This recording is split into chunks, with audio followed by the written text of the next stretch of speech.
This is Lecker. I'm Lucy Dearlove.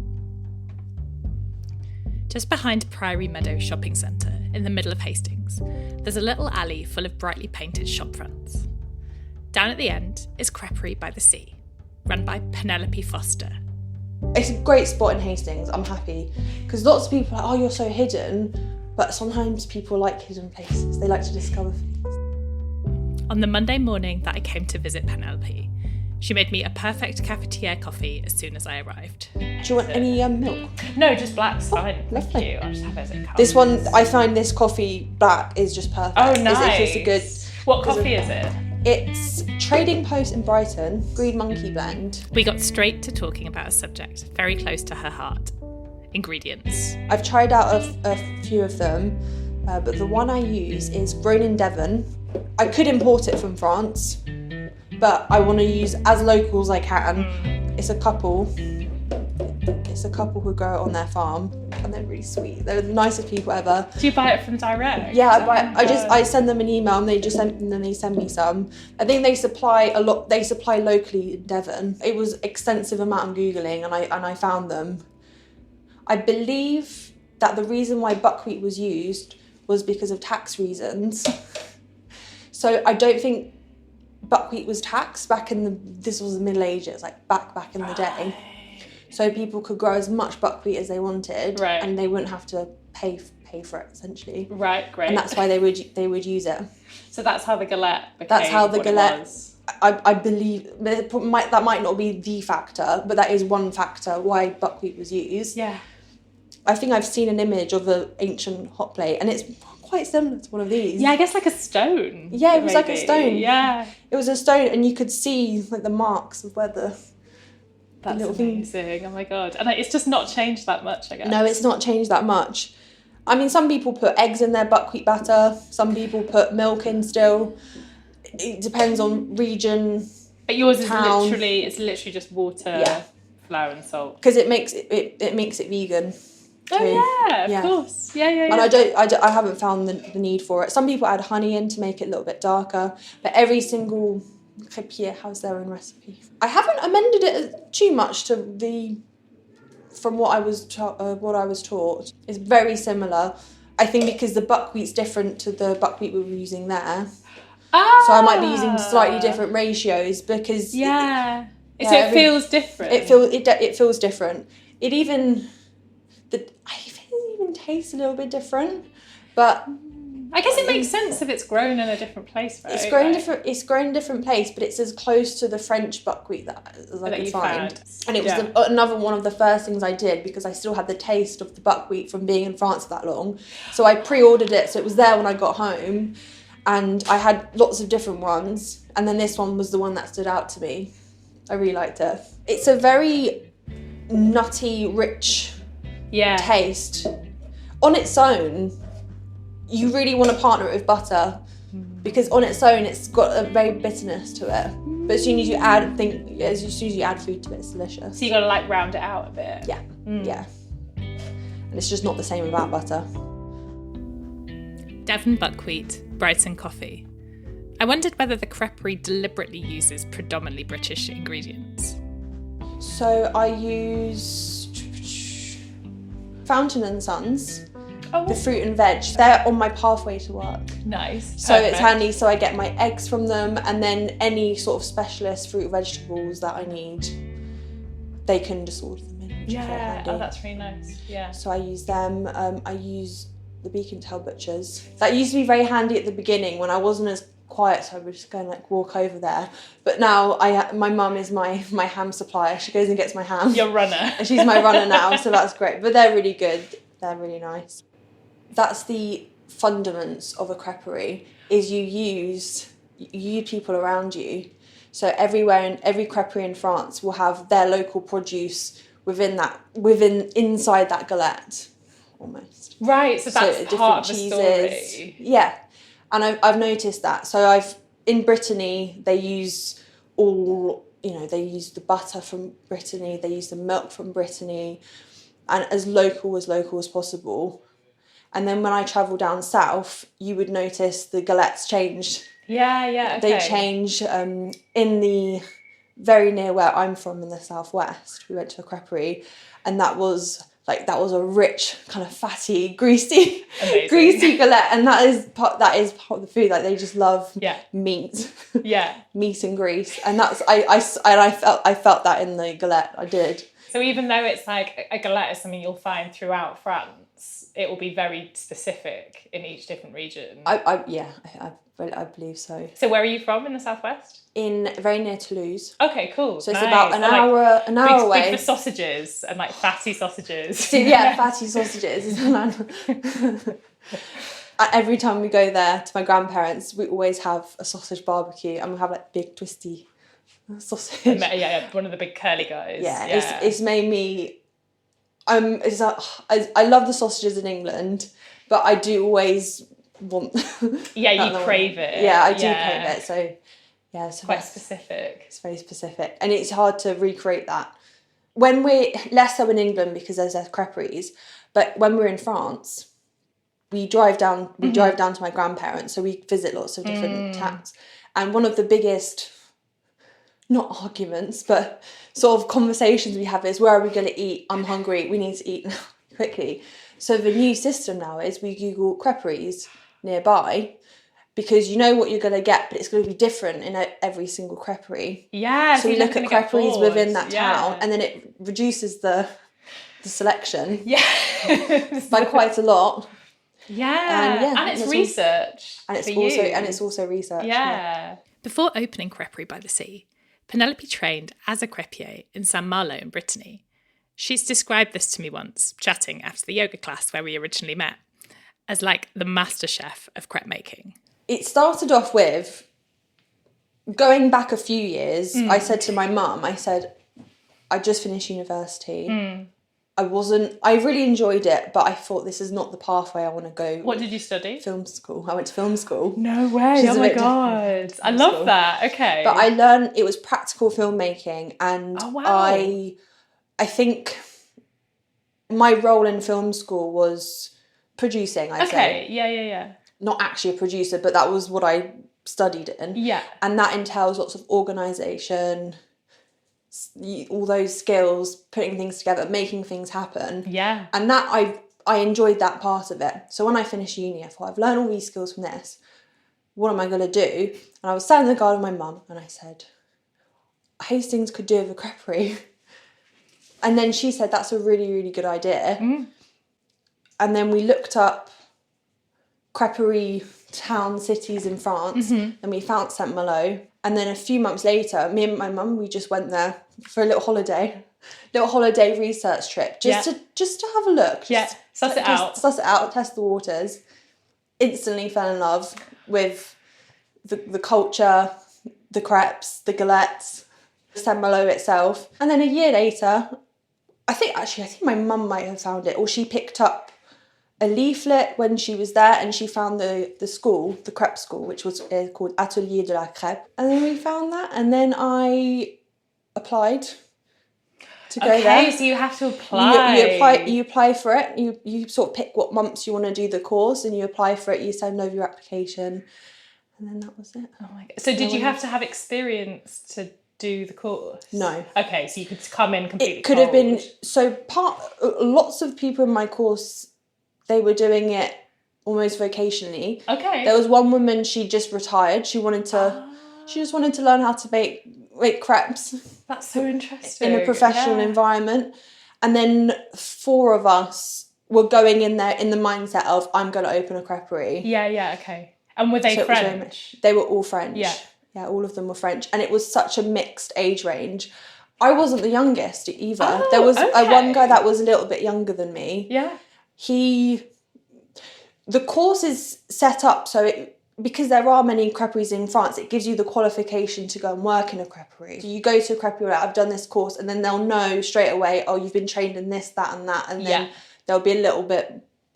They're pre-trained. Yeah. The expectations will be high. The expectations are high. So that was the school, and it's a teaching restaurant. They were only open at lunchtimes. They wouldn't ever open in the evenings. Yeah. You would be learning waitress skills, which I enjoyed because I was a waitress before that anyway. So that was, but the switch up of waitressing from England to France. Oh, yeah. So what's the difference? It's quite a different attitude towards service, isn't it? Yeah. It's really respected there. I find people... It's a career. It's a career. You could do it as a career. Yeah, people see it as a career. In England, a little bit less so, but I am seeing... But I've never had bad experiences while being a waitress, and I always have felt respected. Yeah. Well, that's good, because I think sometimes that cannot be the case, and people consider it like unskilled work, which is so wild, because it is so skilled. I think it's really skilled, yeah. And so many people aren't good at it. Like, it's not easy to be good at it. It's really not. You have to remember things. You've got to be good at multitasking. Yeah. And you have to be good with people. Because you're going to get asked the most random questions. And you have to be patient. And you've got to be ready for it. Yeah. Okay, so you're at this course. It's a teaching restaurant. So how long are you there for? So the course was... I think it was 2 months. Okay. The first 2 weeks you were in the school. Yeah. The first day they made you spin about 1,000 pancakes until you get it. Oh my God. The first day. I took a picture of all the pancakes that the whole class took. How many was there of us? Oh, there was 10 people in my class. Okay, wow. And funny enough, because they had to ask us if we were left or right-handed. Because of the positions. And half the class were left and half were right. That's very interesting. Oh no, there was 8 of us. And that's very high. Yeah, it was really high. Are you left-handed? No, right-handed. So what difference does it make? It makes a difference because so you've got your station. Yeah, so you got... so is there a name for this, the thing that you cook the pancake on? Oh, in French, it's a bilig. And in England, it's a hot plate. Yeah. Hot plate. It's not specific. But in terms, they've got a name for it. So you've got that. Okay, so it's how that is set up. Yeah. So I would do this. So you'd ladle your batter with your left hand. With my left hand. Okay. Then if you're left-handed, you do it the other way. And because there was 1 person, 2 person, 3 person, you'd be like knocking elbows. So because I said 10 people, it was 8 people in the class. So it was handy because you just have the lefties and then the righties on each side. And the people teaching the class were like, this is so handy. Yeah, it makes it a lot weird, easier. Though. Like, it was weird. People to be left-handed. Maybe there's like some predisposition for left-handed people to be. It was crêpiers. Is that the word? Yeah, yeah. It should be noted that there's a lot more to making crêpes or opening a crêperie than just being good at spinning. The course over the next couple of months focused on a wide range of essential skills and experience to ensure the smooth running of a crêperie. The prep, the clean-up and the time management, that was the main element of it. And because I'd never been in a professional kitchen before that, right, I'd never so done you've that. waitressed, but you've never been on the other side. I've never been on the other side. I've seen the other side. Yeah. I've sort of helped out a little bit, but never properly been in a kitchen. Yeah. So I needed that aid, and I did love it. I loved every part of it. I loved the rush, the rush before service, when we were all scrambling around. It's kind of building up. You can feel it. Yeah. And it's the same thing here now. It's exactly the same thing. I'm scrambling around before my opening time, trying to get everything done, getting everything prepared, because once you're switched on, you want everything in your fridges to be ready. It's got to be ready, yeah. Because you want everything to be at arm's length. Yeah. To pop on your machines. Yeah. You don't want to be running the back chopping onions. Grating some more cheese or something. Grating more cheese, no, that's not going to work. So you graduate from the atelier. Yeah. What did you do after that? On the ferry, I was on the phone call to get this place on the way back. So we took the ferry the day after finishing. It was a 2 days. And then the day afterwards, I came and saw the shop. Oh my God. So it was immediately It was immediately. There was no... And while I was there, I was designing the logo. So you had a vision. I had a vision. Yeah. And I was on FaceTime with my mum, and then I said to her, I was like, oh, what about a little cat? Yeah. And then she drew up the cat, and then we were... Oh, your mum drew it. Oh. My mum drew it, yeah. That's lovely. So I've got all the original sketches. But yeah, this was while we were there, and then it was a very, very quick turnaround. Right, so then when did you open? Because I wasn't expecting it. Yeah. So I got back in June, and I opened in July. Yeah. It was very different when I first opened. So it was takeaway only to start with. Okay. What I did was, because I'd never done this before, so I started off as small as I possibly could. So I thought if I throw myself in the deep end, it's going to be a flop straight away. Yeah, and you can always grow, right? So I can always grow. So you weren't tempted to go and, like, I guess, work somewhere else for a bit first? You wanted to get straight in and do your own thing? I think if someone hadn't given me the opportunity of being here, then I would have done that. Okay. But I thought if I pass up on it, I don't want to regret it. And I thought, what's the worst thing that's gonna happen? I guess you just close it, right? Exactly. Yeah. And I'm so glad that I did. Oh, I just saw this. So that your hot plate says. So that is this the Breton word for crêpe? Because I know that because someone told me the Welsh word is really similar. Yeah, because they're like the same language it's family. It's associated with. Yeah. Yeah, crumples. Because I think I heard someone say it in Breton. I was like, oh, that's the same as the brand. Yeah. Oh, right. So that's the name of the brand. That's the name of the brand, but I also think it's associated with. I'll have to double check. Double check exactly, but I think it is. Yeah, it is.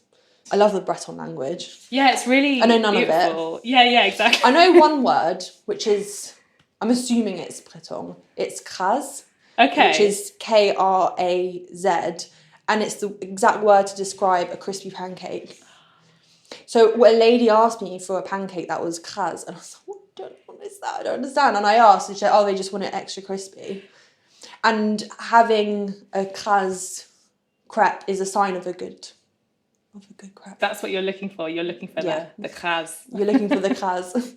I love that. I love that they've got a specific piece of vocabulary. I mean, I'm not, when it comes to language, history and knowledge, I believe it might be the only, might not even be a translatable, I mean, I guess crispy. Yeah, but crispy's not a word. Crispy's kind of a generic word, isn't it? Yeah. I feel like you can translate it, but it's not quite the same. No. Yeah. So there's our own little crêpe language out there. Crêpe language, yeah, that's how important they are. Yeah, they are so important. Well, what I'm going to do, I'm going to turn it on. The first thing I do in the morning is, so I've got my batters here. So these are all made at least 3 days in advance. Oh, well, so you can keep them for that long? You can keep them for that long because it's only a mixture of water, salt and buckwheat. So it does last. My brain works in batter rotation. You're dreaming of these stacks of I'm dreaming of it, but I know exactly. And then it just leave it, and you know it's ready when you've got the little air bubbles on top.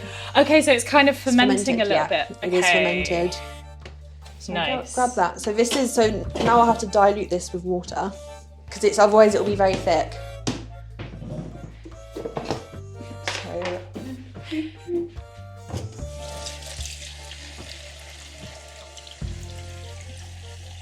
And this process is completely eyeballed. You wanna really feel the batter mix when you put diluted water. So I'd only do a little bit. Water's going in.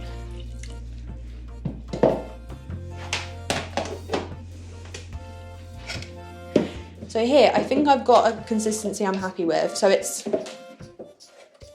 thin, but not too. But you don't want to get it too thin. You don't want to get it too thick. But it's got a nice dark colour, and that's a quality that they look for in galettes in France is dark colour. And I was trying to. That was part of my buckwheat test, trying to find that.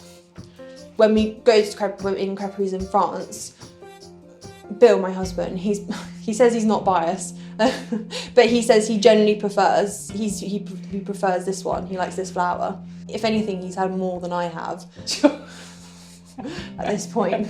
But I like to go there as much as I can, so I can keep on testing it. Because otherwise I'll get buckwheat blindness, as I call it. Yeah, but it's because you're working with it every day. Yeah, it's easy, isn't it, to forget? Yeah. And then the second I'm back, I'll make one and I'll taste it again. I'm like, oh yeah, we're good. We're on track still. It's all right. It's still good, everyone. So the temperature-wise, I want it to reach to about 250 degrees. Wow, that's hot.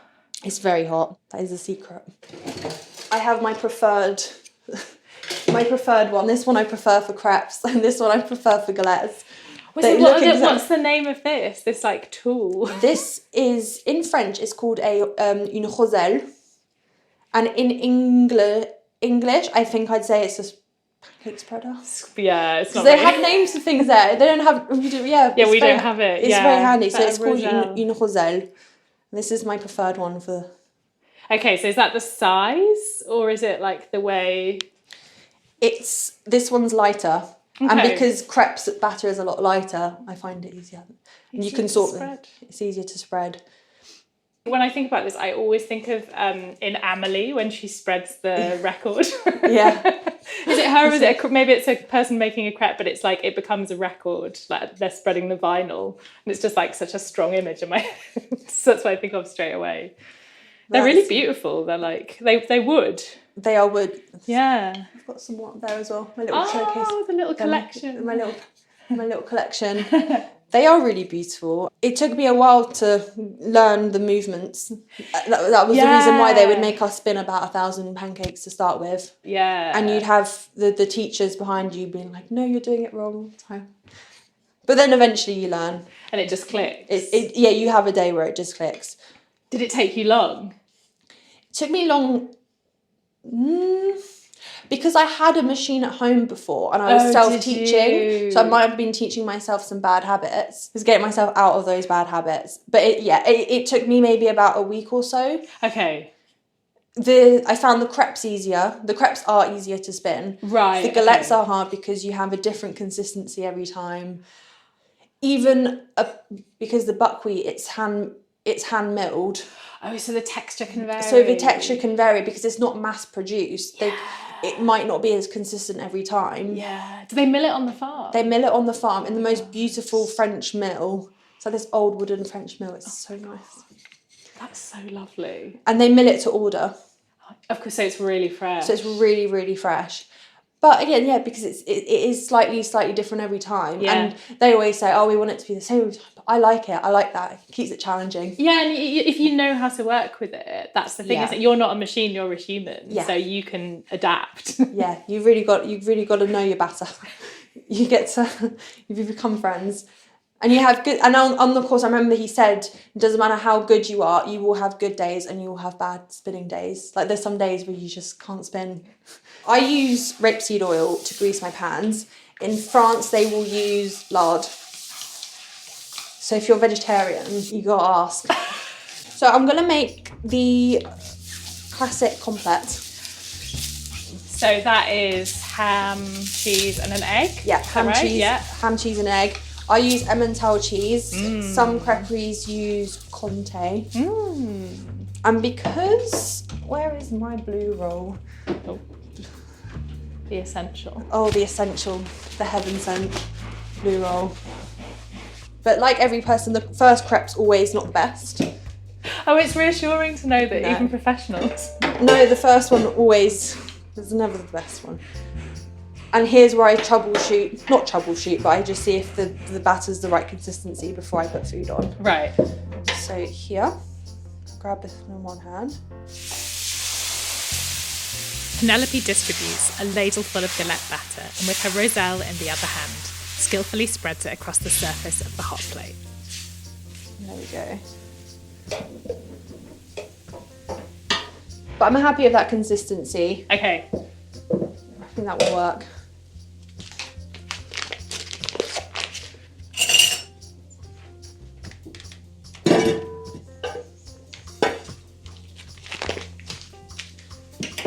There we are.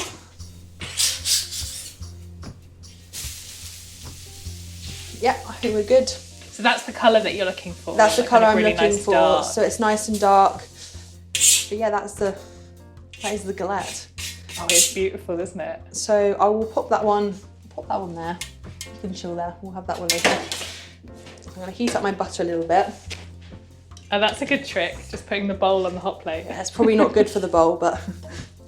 Handy. It's very handy at work. So I'll just heat up my butter. That's part of my prep in the morning. I'll just pop it on. Make sure I've always got Get it nice and soft. Yeah. There we go. And you'll see a very big difference between a non-buttered one. It will go crase because of the butter. Okay, so the butter is the key to the crase. Yeah, the crase. Right, that will do. Normally this one's on, so I'll just leave that and then that one.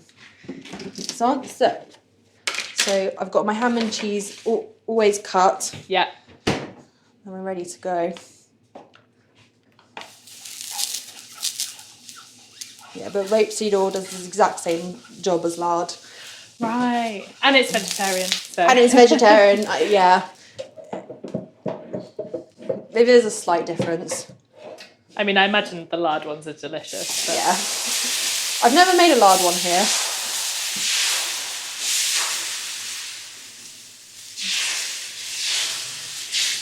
Oh, great. There we are. That beautiful, like, lacy edge. So nice, isn't it? Yeah. I just leave it a few seconds to cook before I do anything, and then I'll add the butter. So you brush the butter on the top and then flip it. I'll fold it instead of flipping it. Ah. So if I'm making just sort of spinning them, then I'll flip them. But this will cook enough without needing to flip. Here's the butter.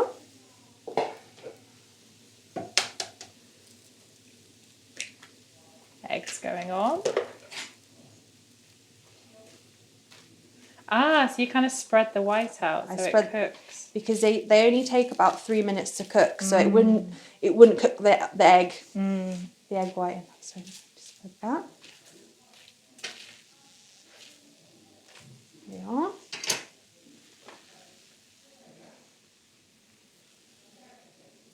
And the ham. Is this like the classic aesthetic of the complet? Like the ham goes round the egg yolk? That's right. Yeah. Yeah. The cheese will scatter there, but we've got right one.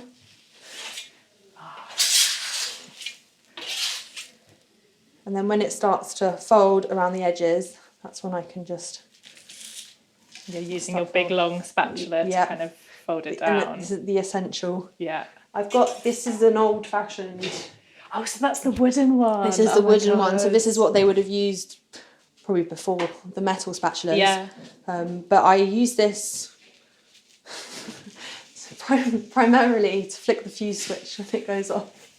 Because it's wooden, so I'm not going to get electrocuted. Yeah, oh my God. So it's also an essential. So I look like this is the one thing I could not live without. Because there's so much, it's so small, there's so much electricity, then if the urn's on, then the induction hob's on, then it goes off. Yeah. So I'm like running. So this is always at arm's length. I love it. So it's still, thank the galette ancestors for that. Yeah. So I've never actually used it for one of these. There we go. And I'll fold that, and then that just continues to cook. Oh, that's so beautiful. And yeah, I'd say the 4-way fold is the classic for the complet. Yeah. But some crêperies will make a nice little triangle. Oh, okay. An equilateral triangle is very hard to achieve. Yeah, I bet. I'm very bad. I have no sense of, but I get where to fold it. But I get there. There we go, and then more butter, of course. Always more butter. I get told off for not putting enough butter. There we go. And butter is very good for you. Yeah. And there we go. And then the plating. There we go. That is gorgeous. The resulting complet was beautiful. The dark golden galette folded neatly into a square, framing the sunny egg yolk, strips of ham and melted Emmental. Seeing it, I was struck by how easy Penelope had made it look. And when she offered to let me have my first go at spinning, I couldn't resist. First things first, careful of your arms. Yes, okay, look. let me. So this is the occupational hazard of... Yeah, when I had no... My spatial awareness has got a lot better. Yeah, but I imagine you learn the hard way. You learn the hard way after you've had a few burns, like, right, I'm a bit sick of this now. Yeah, okay. So, before you start, I'll just give you a quick little demo. Okay, of the steps. So oil first. Oil first. And then you spread it out. You spread the oil. Are you left-handed? I'm right-handed. Oh yeah, that's what I meant. Yeah, so you're going in the same way. So I'll ladle with my left hand. Yeah, you'll ladle with your left hand. So the main thing I have to say is you don't want to tilt the spatula upwards because that will just scrape the batter up. It wants to be flat. You want it to be as flat as possible. Amazing. And small little movements. Okay. Small little movements. You'll get to this point where you'll have to flip it around. That's a hard one to grasp at the beginning. But do you want to have a go at spinning it without the batter first? Yeah, okay. So you want it to be flat, so like that. That's it is quite like awkward, isn't it? It's very awkward. It feels really unnatural at the beginning. Oh, but I can see it's easy to kind of tip it. Yeah, and then if you tip it, it will just scrape. It'll pull it. It will pull it. Okay, so kind of like that. Like that, but smaller movements. Smaller movements. Okay. Okay. Like that. That's it. Yeah. Okay. That's exactly that. Cool. All right, it's hot as well because like obviously you've got all the heat off the plate. It's really hot. You get used to it. You do get used to it. In the summer, it's something else. Yeah. Oh my god, I bet. I try and wear as least amount of clothing as I can. That's still appropriate. You can get away with just an apron. Yeah. So oil. So we're going oil. Shall I put this down? Yeah, pop that down. So we're going oil. You can see how when you're like reaching, that's when you can easily burn. Yeah. So we're going oil, just a little bit. You can put a little bit more because I haven't spun in a few seconds. Yeah, that's perfect. Okay. So then we go in with the. Did I press start? Yes, I did. So then we go in with this. Yeah. So circular movements or whatever is comfortable. Whatever's comfortable. Like right to the edges? Yeah, go right to the edges. Cool, okay. Oh, that's satisfying. It is, isn't it? Yeah. Okay. Like that? Yeah. All right, that goes down. So now it feels awkward doing this. Do I want to have my... You want to have it in your hand already? Yeah, okay. It makes it a little bit easier. Yeah. Oh, God. And the batter is... If you can... I'd say if you put it around this... Put it there. And then you can spin from that way. Okay, and how much are we talking? Like That's it. A ladleful? One ladleful. Cool. Okay, so it's going on. That's it. And straight away. Straight away. That's it. Oh my God. Are you only supposed to spread one way? Oh my God, this is a disaster. It's not the worst I've seen as first go. And, well, now you've got that, you can do spread the butter. Okay, so we do a bit of butter. And you're going to put toppings on as well. Oh my God. Okay, so do I put this back in the water? Yeah. Oh my God, it's so thick. But it will still cook. It will still be edible. It will still be edible. So easily. You made it look so easy. More butter? Or is that... No, you're good. That's good? Yeah, that's fine. Okay, so we're going to go in with the... Like a nice little ham and cheese. Okay, cool. So, put the ham on. Because once you folded it, it's going to be fine. It's going to look almost like a galette. It's not going to look like that one. Okay. It's deceiving. It's so, yeah. I knew it was going to be harder than it looked, but I did not anticipate. Okay, so now do I get my... Yeah, so you start off with these bits. So you can do any fold you want. You can do a square. I think it's going to be whatever fold I'm able to do. Oh yeah, we've got a bit of a sticking there. I'm sorry if I've ruined your hot plate. No, it doesn't. They're extremely... Okay, so maybe I'll just fold this side in. Just hide the worst bits. If you head to the Lecker Instagram, you can see the truly diabolical mess that my galette turned out as. Penelope was very kind about it, but it was an embarrassment that really brought shame upon her establishment and hot plate. So, safe to say I won't be working in a crêperie anytime soon, not without some extensive qualifications of the kind that Penelope did. If you're local to Hastings or even visiting for the day or longer, you can find Crêperie by the Sea on St Andrew's Mews in Hastings. It's just a short walk from both the New Town Centre and the station, as well as the classic complete that Penelope made here. There's always delicious specials on the menu. You can check her Instagram page for those, as well as up-to-date opening times at Crêperie by the Sea. There's an underscore between each word.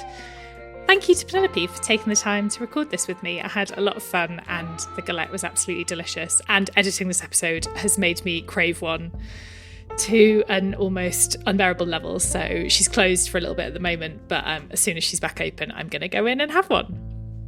I'm hoping to talk to more people in Hastings and St Leonard's this year because it's where I live now and it has such an interesting history and kind of present food scene.